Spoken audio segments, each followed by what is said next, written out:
Assalamualaikum warahmatullahi wabarakatuh. Alhamdulillahirrabbilalamin. Kami dari kelompok 2 akan mempresentasikan materi kami yang berjudul Strategi Pembelajaran Quran Hadis.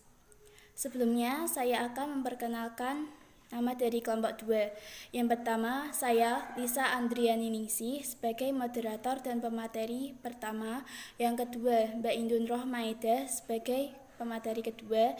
Yang ketiga, Eka Prasetyawati sebagai pemateri ketiga. Sebelumnya, saya akan membacakan rumusan masalah. Yang pertama, bagaimana pengertian strategi pembelajaran Quran Hadis. Yang kedua, bagaimana cara memilih strategi pembelajaran Quran Hadis. Yang ketiga, apa sajakah macam-macam strategi pembelajaran Quran Hadis. Yang pertama, saya akan menjelaskan tentang pengertian strategi pembelajaran Quran Hadis. Istilah strategi berasal dari kata benda dan kata kerja dalam bahasa Yunani. Sebagai kata benda, strategos merupakan gabungan kata stratos, militer, dengan ago, memimpin. Sebagai kata kerja, stratego berarti merencanakan atau to plan. Belajar berarti proses perubahan tingkah laku sebagai hasil belajar. Dapat juga diartikan sebagai proses usaha individu untuk memperoleh sesuatu yang baru dari keseluruhan tingkah laku sebagai hasil dari pengalamannya. Mengajar adalah menciptakan sistem lingkungan yang memungkinkan terjadinya proses belajar terjadi pada peserta didik.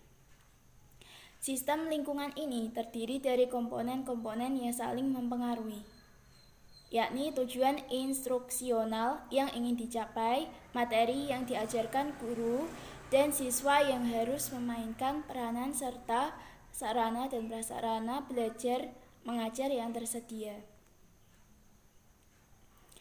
Nah, dapat disimpulkan bahwa strategi belajar mengajar Quran Hadis adalah cara-cara yang akan dipilih dan digunakan oleh seorang pengajar untuk menyampaikan materi Quran Hadis sehingga akan memudahkan peserta didik dalam mencapai tujuan yang dikuasai di akhir kegiatan belajar.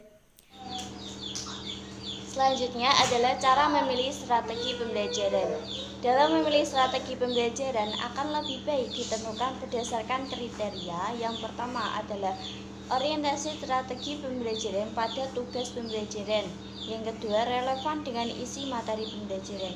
Jadi, strategi pembelajaran harus disesuaikan dengan isi materi yang akan kita ajarkan.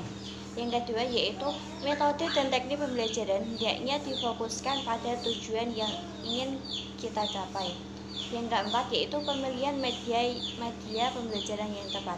Jadi apabila kita menggunakan media pembelajaran, hendaknya media yang digunakan dapat merangsang indera peserta didik secara simultan, sehingga peserta didik dapat menerima dan memahami materi yang kita ajarkan.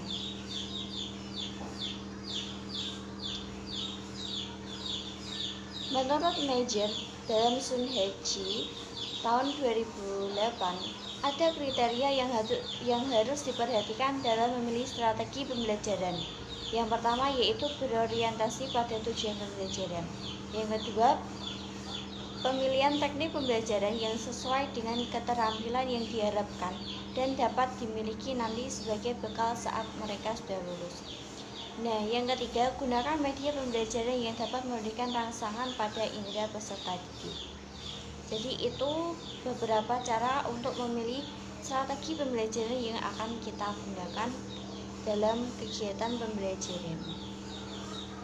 Selanjutnya yaitu macam-macam strategi pembelajaran Quran Hadis. Yang pertama, strategi pembelajaran langsung. Yang kedua, strategi pembelajaran tidak langsung. Yang ketiga, strategi pembelajaran interaktif. Yang keempat, strategi pembelajaran empirik. Yang kelima, strategi pembelajaran mandiri.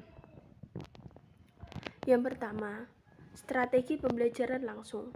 Strategi ini menempatkan guru sebagai sumber belajar dan cukup efektif digunakan untuk menyampaikan informasi dan membentuk keterampilan secara langkah demi langkah.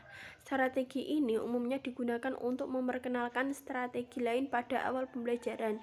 Contoh ceramah dan demonstrasi. Yang kedua, strategi pembelajaran tidak langsung. Pembelajaran tidak langsung ini berpusat pada peserta didik, di mana siswa aktif membangun pengetahuan dan guru bertindak sebagai fasilitator. Strategi ini memungkinkan peserta didik untuk terlibat dalam mengamati, menyelidiki, membuat penjelasan berdasarkan data, membuat hipotesis, dan sebagainya. Yang ketiga, strategi pembelajaran interaktif. Strategi pembelajaran interaktif mengutamakan aktivitas diskusi sesama peserta didik. Strategi pembelajaran interaktif adalah suatu cara atau teknik pembelajaran yang digunakan guru pada saat menyajikan bahan pelajaran, di mana guru menjadi pemeran utama dalam menciptakan situasi yang edukatif, yang interaktif antara guru dengan siswa, siswa dengan sumber pembelajaran dalam menunjang tercapainya tujuan belajar.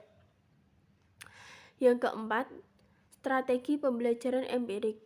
Belajar secara eksperensial atau pengalaman merupakan pembelajaran induktif berpusat pada peserta didik dan berorientasi pada aktivitas. Pembelajaran ini fokus pada proses belajar, bukan pada hasil belajar. Kondisi yang perlu diperhatikan adalah membatasi jenis pengalaman yang harus dilakukan siswa sehingga cukup aman untuk dilakukan, tidak membutuhkan biaya yang besar, cukup waktu pelaksanaan, contoh simulasi, bermain peran, pengalaman lapangan, dan survei. Yang kelima, strategi pembelajaran mandiri. Strategi pembelajaran mandiri merupakan strategi untuk mengembangkan inisiatif peserta didik secara individual, rasa percaya diri, dan pengembangan diri peserta didik. Belajar mandiri dapat dimulai oleh peserta didik atau dengan